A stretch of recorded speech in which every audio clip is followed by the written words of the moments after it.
सम assured म्हणजे तुमचं जेवढं बिल होईल तेवढी अमाऊंट गव्हर्नमेंट आपल्याला इन्शुरन्सच्या माध्यमातून देतं, म्हणजे त्यांनाही सुविधा असेल. याचबरोबर वेगवेगळे आजार्स असतील, मग संधिवात असेल, मणक्याचे आजार्स असतील, सायटिका असतील, काही पोटाचे आजार्स असतील, मुळव्याध सारखे आजार्स असतील, डायबिटीस सारख्या रुग्णांवर सुद्धा अति उत्तम उपचार म्हणजे 12.5 HbA1 असलेल्या रुग्णांवर आयुर्वेदाच्या माध्यमातून 6.5 HbA1AC होणं हे शक्य आहे. बऱ्याच वेळा आयुर्वेद हे फक्त क्रोनिक आजारांसाठी, जुनाट आजारांसाठी, कुठं फरक पडला नाही तर आयुर्वेदाला या, अशी जी पूर्वीची मानसिकता होती ती आता बदलायला लागलेली आहे. आता डायबिटीस डायग्नोसिस झाला तरी रुग्ण लगेच आयुर्वेदाकडे येतात. मुळव्याध सारखे, फिशर सारखे आजार 2 ते 3 दिवसामध्ये रुग्णाला उत्तमरित्या बरं पडतं. किडनी स्टोन सारख्या आजारांमध्ये सुद्धा 2 ते 3 महिन्यामध्ये चांगल्या जवळपास 18.8 mm चा किडनी स्टोन हा फुटून पडलेला आहे. इतपत आयुर्वेदाचे उत्तम रिझल्ट्स आहेत. याचबरोबर आयुर्वेदामध्ये वेगवेगळे उपक्रम निर्विकार आयुर्वेद हॉस्पिटल्समध्ये होतात. त्याच्यामध्ये पंचकर्म असतील, मग सायनोसायटिस असेल, मायग्रेन असेल, याच्यासाठी नश्य नावाचा उपचार आहे. त्याचबरोबर कफाचे आजार असतील, दमा असेल, त्याच्याबरोबर क्रोनिक रायनायटिस असेल, ब्रॉन्कायटिस असेल, याच्यासाठी वमन नावाचा उपचार आहे. त्याच्याबरोबर पोटाचे असतील, पित्ताचे आजार असतील, नागिन सारखे आजार असतील, आम्लपित्तासारखे आजार असतील, याच्यासाठी विरेचन नावाचं पंचकर्म सांगितलेलं आहे. पोटाचे आजार, कॉन्स्टिपेशन, पोट फुगणं, पोट जड होणं, त्याचबरोबर सांध्यांचे, मणक्याचे आजार, मणक्यात गॅप पडणं, नस दबणं, अशा आजारांसाठी बस्तीसारखे उपचार आहेत. हृदयाच्या आजारांमध्ये हृदय बस्ती आहे. डोळ्यांच्या आजारांमध्ये नेत्रदर्पण आहे. याचबरोबर मणक्याचे आजार असतील, मानेच्या आजारांसाठी सर्वायकल स्पॉन्डिलोसिस सारखे, नस दबण्यासारखे आजार असतील, त्याच्यामध्ये मन्या बस्ती आहे. कमरेच्या आजारांमध्ये कटिबस्ती आहे. गुडघ्याच्या आजारांमध्ये जानू बस्ती आहे. असे अनेकविधरित्या उपचार ह्या आयुर्वेदाच्या माध्यमातून वेगवेगळ्या आजारांवर केले जातात. त्यासाठी योग्य पद्धतीने आहार नियोजन, योग्य पद्धतीने व्यायाम, आता बरेच लोक जिम किंवा झुंबा असे व्यायाम करतात आणि हातपाय दुखून परत ते आयुर्वेदाकडे येतात. मग योगासनं कोणती करावीत, कशा पद्धतीने करावीत, याविषयी योग्य मार्गदर्शन करण्याचं काम निर्विकार आयुर्वेद हॉस्पिटलमध्ये केलं जातं. निर्विकार आयुर्वेद हॉस्पिटलचा उद्देश फक्त रुग्णांना बरं करणं नाही, तर रोग होऊ नये म्हणून पण आहे. त्यासाठी दर महिन्याला आमच्याकडे वेगवेगळे महोत्सव होतात. ज्या लोकांना कंबर बसून जास्त काम आहे, प्रवास जास्त काम आहे, त्यांच्यासाठी कटिबस्ती सारखा महोत्सव केला जातो.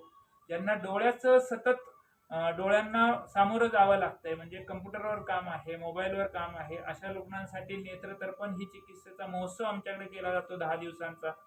याचबरोबर अभ्यंग महोत्सव, अभ्यंगी आचार्य नृत्यम असं म्हटलंय, म्हणजे आपण दिवाळीनंतर मालिश करतो, त्याच्याबरोबर उठणं लावतो, पण हे नित्य करायला सांगितले आहे, ज्याच्यामुळे वाताचे आजार, दृष्टी, कुष्ठ, स्वस्थ, आयु, केशविकार याच्यावर सुद्धा उत्तम अभ्यंग महोत्सव केला जातो. लहान मुलांमध्ये आपण ज्यावेळेस 9 महिन्यापर्यंत बाळ होतं त्याला मालिश करतो आपण, हाच अभ्यंग महोत्सव आम्ही लहान मुलांमध्ये करतो. त्यांनाही उत्तम फायदा होताना याच्यामधून दिसतो. अशा पद्धतीने वेगवेगळे महोत्सव करून रुग्णांची प्रकृती चांगली राहावी, रुग्णांचं सामान्य माणसाचं आरोग्य चांगलं राहावं, याच्यासाठी सुद्धा आम्ही सातत्याने मार्गदर्शन करत असतो. निर्विकार आरोग्य दिनदर्शिका हे आमचं अजून एक विशेष. याच्यामध्ये दर वर्षी एक नवीन दिनदर्शिका निघते. याच्यामध्ये तुम्ही काय खावं, कधी खावं, कसं खावं, काय कशाचे काय गुण आहेत, उपवासाला काय खावं, आजीबाईचा बटवा काय असतो, दिनचर्या काय असते, ऋतुचर्या असते काय असते, आपल्या सणांचं काय महत्व आहे, आपल्या प्रकृतीचं कसं परीक्षण करावं, आपल्या इम्युनिटीचा स्कोर कसा काढावा. आणि ह्या वर्षीच्या दिनदर्शिकेचं विशेष असं आहे की याच्यामध्ये आपण पझल्स ठेवलेले आहेत. म्हणजे तुम्ही थोडक्यात तुमच्या आरोग्याचं कसं नियमन करावं याचे छोट्या छोट्या पझल खेळणी, कसं आपण मोबाईलवर गेम खेळत असतो आपल्याला एक आनंद मिळतो, पण आमच्या ह्या पझल्स तुम्ही खेळल्या, गेम खेळलात तर तुम्हाला आनंदाबरोबरच डिस्काउंट सुद्धा मिळणार आहे. तर आपण पंचकर्मामध्ये, महोत्सवामध्ये याचा डिस्काउंट ठेवलेला आहे. निर्विकारचं स्किन ब्युटी केअर हे एक मोठी रेंज आज काम करते, ज्याच्यामध्ये डेली रुटीन्सला आपल्याला म्हणजे केसापासून तर तळपायापर्यंत लागणाऱ्या सगळ्या डेली रुटीनच्या गोष्टी, दंतमंजन असेल, केसाचं तेल असेल, मॉइश्चरायझिंग क्रीम असेल, मॉइश्चरायझिंग लोशन असेल, लिप बाम असेल, हे सगळे प्रॉडक्ट्स निर्विकार आयुर्वेद हॉस्पिटल त्यांच्या रुग्णांसाठी किंवा इतर लोकांसाठी उपलब्ध करून देतात. ती एक मोठी ब्रँच आमची दरवर्षी काम करत असते. याचबरोबर खरं तर आयुर्वेदामध्ये सुद्धा एम्प्लॉयमेंट यावी, आयुर्वेदामध्ये सुद्धा एक नौकरीची संधी मिळावी यासाठी निर्विकार आयुर्वेद हॉस्पिटल में RAV रजिस्टर्ड म्हणजे राष्ट्रीय आयुर्वेद विद्यापीठ मान्यता प्राप्त पंचकर्माचा थेरपिस्ट कोर्स आपण सुरू केलेला आहे. म्हणजे केंद्रीय आयुष मिनिस्ट्री आहे याचा मान्यता प्राप्त पंचकर्माचा थेरपिस्ट कोर्स असलेलं महाराष्ट्रातलं हे पहिलं हॉस्पिटल्स आहे. याच्या माध्यमातून यांना एम्प्लॉयमेंट म्हणजे जे काही सामान्य 10वी-12वीची मुलं आहेत त्यांना एम्प्लॉयमेंट मिळू शकेल. 15 ते 40 हजारापर्यंत त्यांना याच्या माध्यमातून पगार मिळू शकेल.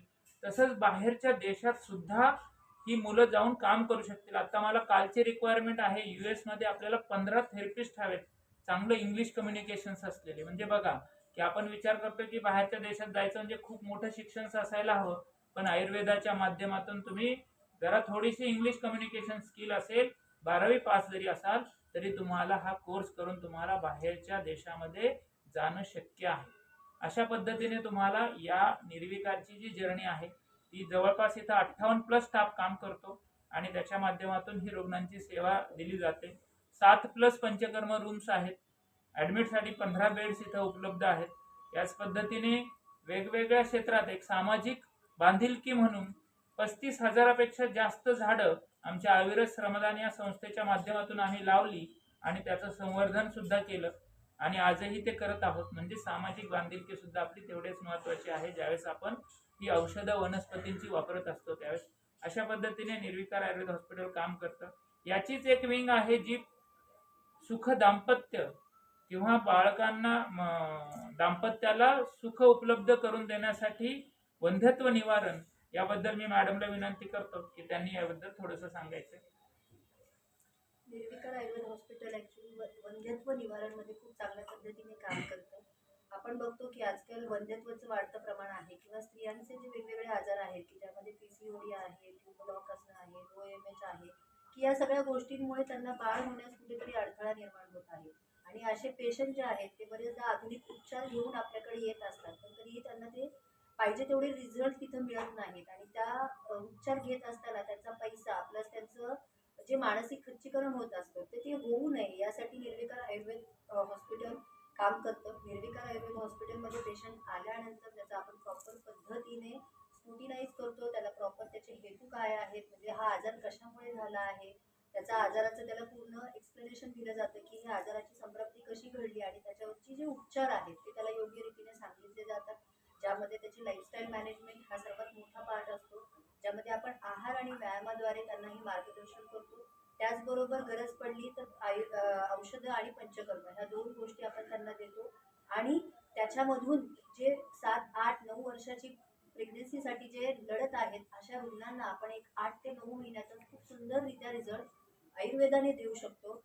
तसेच आपण एक निर्विकार बाळ ही कन्सेप्ट काढली आहे की जेणेकरून सामान्य जनमानसांमध्ये बरेचदा असं होतं की आयुर्वेदात एवढं प्रभावी काम करतं हे जनसामान्यांना माहीत नाही. हे माहीत व्हावं यासाठी आपण निर्विकार बाळ ही कन्सेप्ट काढलेली आहे की ज्यामध्ये आपण पेशंट आपल्याकडे कोणत्या कारणासाठी आला होता, त्याला आपण काय उपचार केले आणि त्याला किती महिन्यात रिझल्ट मिळाले हे आपण ते निर्विकार बाळ थ्रू लोकांना सांगत असतो की जेणेकरून त्यांना त्यांचा आजार त्यामध्ये दिसतो. की यामध्ये तुम्ही जर इथे बघितलं की जे पोस्टर लावलेलं आहे त्यामध्ये ट्यूबल ब्लॉक आहे, OMH आहे, PCOD आहे, तसेच थिन एंडोमेट्रियम आहे. या सगळ्या आजारांवरती आपल्याकडे प्रभावी उपचार होतात आणि ते आपण पंचकर्मा थ्रू किंवा औषधा थ्रू हे सगळे पंचकर्म उपचार निर्विकार आयुर्वेद हॉस्पिटलमध्ये करत असतो.